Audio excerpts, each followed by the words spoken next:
Então a gente vê, por exemplo, o maior líder político, que é o presidente Bolsonaro, sendo injustamente preso, por exemplo. Ele poderia muito bem estar comendo acarajé na Bahia, mas não, está preso injustamente. Então, senhor presidente, aqui fica também o meu repúdio. Aqui a gente está numa comissão, por exemplo, de direitos humanos. A gente poderia também estar discutindo violações de direitos humanos de tantos grupos.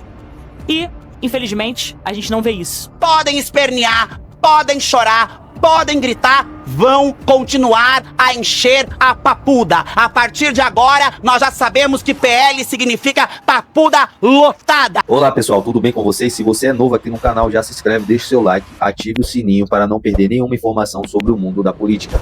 Você não vai acreditar no que aconteceu hoje na Câmara dos Deputados. Um confronto que expôs acusações graves, deixou parlamentares em choque e reacendeu uma das discussões mais polêmicas da política brasileira. A deputada Cris Tonieto, do PL, denunciou abusos, arbitrariedades e perseguições políticas no Brasil, criticando a seletividade das defesas dos direitos humanos e cobrando coerência da comissão. Mas o que veio depois pegou todos de surpresa. O que exatamente foi dito, por que a reação foi tão imediata e qual foi o momento que deixou o plenário literalmente em ebulição. Você vai ver agora e garanto, os detalhes que surgiram nesse embate vão surpreender você. Prepare-se, porque essa troca expôs pontos que muitos preferem não comentar publicamente, mas que estão impactando diretamente os bastidores da política nacional. E antes de continuar, já deixa o seu like, comenta aqui o que você achou desse embate, compartilhe o vídeo e não esquece de se inscrever no canal Olhar Cidadão. Sua participação é fundamental para fortalecer esse trabalho e trazer cada vez mais conteúdo como esse. E aqui, senhor presidente, também não poderia deixar de fazer menção, nesse momento que me cabe também, diante do momento crítico que a gente está vivendo no nosso país. A gente está diante de diversas injustiças, de arbitrariedades, abusos, atropelos. Quantas e quantas vezes a gente vê aqui nessa Câmara dos Deputados pessoas aplaudindo os abusos, inclusive abusos de poder. Agora a gente teve a injusta, covarde perseguição política, que é travestida de justiça, de vingança, inclusive uma vingança travestida de justiça, a politização de questões que são jurídicas, a ideologia que entra, por exemplo, às portas do tribunal expulsando a justiça pela janela. Então a gente vê, por exemplo, o maior líder político, que é o presidente Bolsonaro, sendo injustamente preso, por exemplo. Ele poderia muito bem estar comendo acarajé na Bahia, mas não, está preso injustamente. Então, senhor presidente, aqui fica também o meu repúdio. Aqui a gente está numa comissão, por exemplo, de direitos humanos. A gente poderia também estar discutindo violações de direitos humanos de tantos grupos. E, infelizmente, a gente não vê isso. A gente não vê, ou melhor, a gente vê a seletividade nessa defesa. A gente vê pessoas que dizem lutar pelos direitos humanos, mas invisibilizam a luta daqueles que realmente são injustiçados.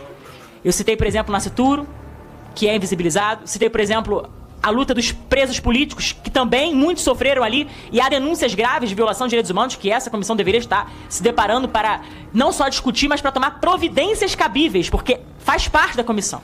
E com todo respeito, é incrível que muitas vezes a gente vê a comissão que se volta às vezes contra uma mãe, como a Júlia Zanato, a deputada que estava ali exercendo a sua maternidade com o seu bebê de colo. E aí essa comissão se levanta contra uma deputada, contra uma mãe que está no exercício da sua função. E é aquilo, tem muita gente que diz que é a favor, por exemplo, da maior inserção da mulher na política, mas não busca entender que a mulher tem que compatibilizar a sua vocação à maternidade também. Então a mulher, por exemplo, que é parlamentar como eu sou parlamentar, obviamente tenho que exercer o meu mandato, mas eu não posso escantear, secundarizar ou negligenciar a minha tarefa como mãe. Então, muitas vezes eu trarei sim meus filhos pra cá, como a deputada Thalíria trouxe e outros deputados. Isso é normal, isso faz parte. Então, realmente, ver que essa comissão se voltou contra uma mulher, contra uma mãe, ainda que o contexto possa ter havido divergência, isso realmente me traz tristeza. E da mesma forma, senhor presidente, com todo respeito ele fala isso, me preocupa a gente também não se voltar com a mesma veemência contra violações de direitos humanos que ocorrem com presos políticos, com senhorinhas com Bíblia nas mãos, com pessoas que talvez não tenham acesso a serviço, por exemplo, de saúde de forma necessária. Um general de quase 80 anos, salvo engano, né? Salvo engano, ele tem quase 80 anos, que foi injustamente preso, de uma forma covarde também. O tratamento que é dado a ele, degradante. Então, quer dizer, a gente está numa comissão de direitos humanos, senhor presidente. E se a gente não puder falar sobre isso, eu não sei onde que a gente pode falar, sinceramente.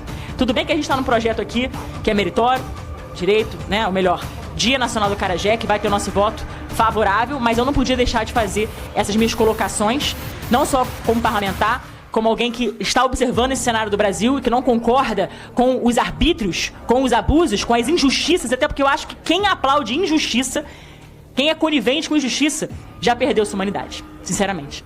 E aí eu tô falando que não tem a ver só com uma pessoa específica, aqui tem a ver com um processo de injustiça. São vários processos de injustiça que a gente vê acontecer no nosso Brasil e que não podem ter em nós, de modo algum, nenhum tipo de apoio. Pelo contrário, eu acho que a gente deveria, até falo como católica também que sou, como cristã, como católica que segue, né, por óbvio, os ensinamentos de nosso Senhor Jesus Cristo, que muito ensinou o que é justiça. Ele sim que mostrou o que é dignidade humana. Não foi a esquerda que ensinou o que é dignidade humana. Isso aí, na verdade, é o ensinamento de Jesus. Jesus elevou a dignidade humana de muitos que estavam realmente invisíveis. E aí, ele sim elevou, mostrou o que é a dignidade humana. O princípio da dignidade humana, que é um princípio reitor nuclear do direito brasileiro, o sistema jurídico nosso. Está no artigo 1º, inciso 3º da nossa Constituição, que é um princípio basilar. Todos os demais direitos, tudo deveria ter ali como ponto central o princípio da dignidade da pessoa humana. Agora, por que essa dignidade humana, ela é secundarizada, ela é esquecida por parte de alguns? Parece que alguns têm direito à dignidade humana, outros não. Parece que alguns são dotados de dignidade humana, outros são desumanos, são objetificados, coisificados, reificados. Quer dizer, presidente, é realmente algo muito triste que a gente vê no nosso Brasil. Um processo de desumanidade. Pessoas que apoiam o aborto, que apoiam as drogas, que apoiam, por exemplo, as injustiças, esses processos absurdos que a gente vê. Então, isso tudo é só o sintoma. É uma barbárie. É realmente a gente vê o desmonte do Estado de Direito. Porque também se perdeu esse princípio central, que é o da dignidade da pessoa humana, que parece que vale para alguns e não vale para outros. E aqui, como mulher, como mãe, eu falo que eu luto pela dignidade de todas as pessoas, independente de concordar com elas ou não. Eu não tô aqui querendo dizer que somente aqueles que concordam comigo são dotados de dignidade humana. Pelo contrário, todos são. E a gente tem que lutar por isso. E tem que colocar isso como eixo central, inclusive como parâmetro aqui nesse parlamento. Primeiro, a alegria do Brasil e da democracia diante da resposta contundente e séria dada pelo judiciário brasileiro a criminosos, bandidos, inclusive, que queriam violar o uso de tornozeleira eletrônica. A deputada que me antecedia falava que Bolsonaro poderia estar na Bahia comendo acarajé. Poderia mesmo, se não tivesse atentado contra a democracia. Poderia mesmo, se não tivesse planejado matar o presidente Lula, o presidente Alckmin, o ministro Alexandre de Moraes. Poderia estar na Bahia, poderia estar em Belém, poderia estar onde está, mas estava cumprindo prisão domiciliar na casa dele, tentou com uma ferramenta e destruir a tornozeleira eletrônica, deu várias versões à justiça. Primeiro falou que foi uma topada. Dei uma topada numa porta. Aí depois não foi mais a topada. É que ele teve curiosidade. Olha que menino sagaz, curioso. Queria saber, queria estudar eletrônicas naquele momento. Não convincente dessa afirmação, na própria PF diz que ouvia vozes, que escutava vozes. Como que o maior líder do país, segundo os deputados que estão obstruindo esta casa, pode estar nesse estado de dizer que ouve vozes de uma tornozeleira eletrônica, que está escutando vozes de um objeto que está ali para nos proteger dos crimes que ele cometeram?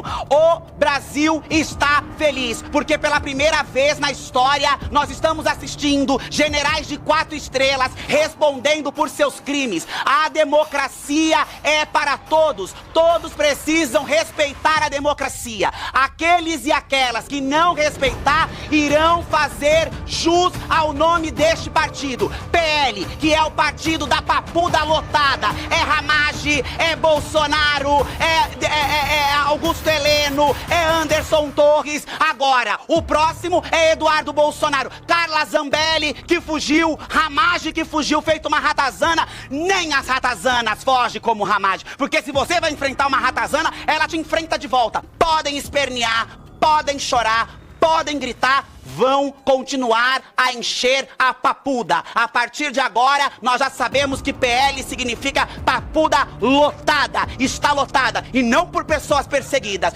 por criminosos que respondem por seus crimes numa investigação célere, séria, responsável, constitucional e democrática. Viva o povo brasileiro, viva a democracia, viva a Constituição, viva o Estado democrático de direito, que os direitos humanos não seja objeto de uso utilitário daqueles que se aproveitam da pauta para falar de direitos humanos quando convém. Obrigada, presidente.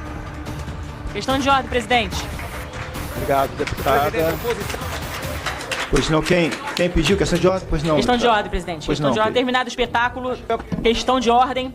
Pois não, Baseado no artigo 73, inciso 12, que diz que nenhum deputado poderá referir-se de forma descortês ou injuriosa a membros do Poder Legislativo ou às autoridades constituídas deste e dos demais poderes da República, às instituições nacionais ou a chefe de Estado estrangeiro com o qual o Brasil mantém relações diplomáticas. Senhor presidente, eu gostaria de solicitar que certas palavras que foram injuriosas contra colegas parlamentares, aqui eu fiz um discurso, outros fizeram, eu sinceramente, eu nunca vou cercear, até porque defendo a liberdade de fala, de opinião, do que quiser, posso achar um impropério, posso achar um absurdo, eu nunca vou me insurgir contra as palavras de certos deputados. Até porque eu entendo que aqui seja um ambiente de debate. Podemos discordar, podemos divergir no campo das ideias. Vossa Excelência nunca vai me ver, por exemplo, injuriando, atacando honra e decoro de quem quer que seja. Agora, também não acho justo e correto que façam o mesmo com deputados parlamentares que são colegas nossos. Chamaram simplesmente o PL de partidos bandidos. Ou seja, disse que defende bandido.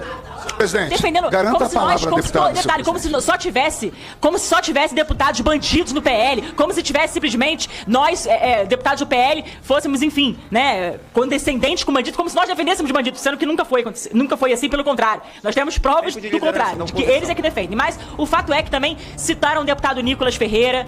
Então, quer dizer, senhor presidente, eu gostaria, senhor presidente, de solicitar que as palavras injuriosas, indecorosas, proferidas contra parlamentares, também aqui fazendo desagravo público ao meu partido, acho sim que haja, e pode haver, sem dúvida nenhuma, momentos de inflamação, as pessoas se excedem mesmo no debate, isso faz parte do processo democrático, eu não quero cercear isso. Agora, também não acho correto que palavras indecorosas contra parlamentares sejam aqui, no caso, proferidas. Então, nesse sentido, com base no artigo 73, inciso 12, e com base no artigo 3º, inciso 7º do Código de Ética da nossa Câmara Federal, eu gostaria de solicitar que essas palavras fossem retiradas dos anais da casa. Obrigado, presidente. Questão de ordem baseada na questão de ordem 688 de 2006.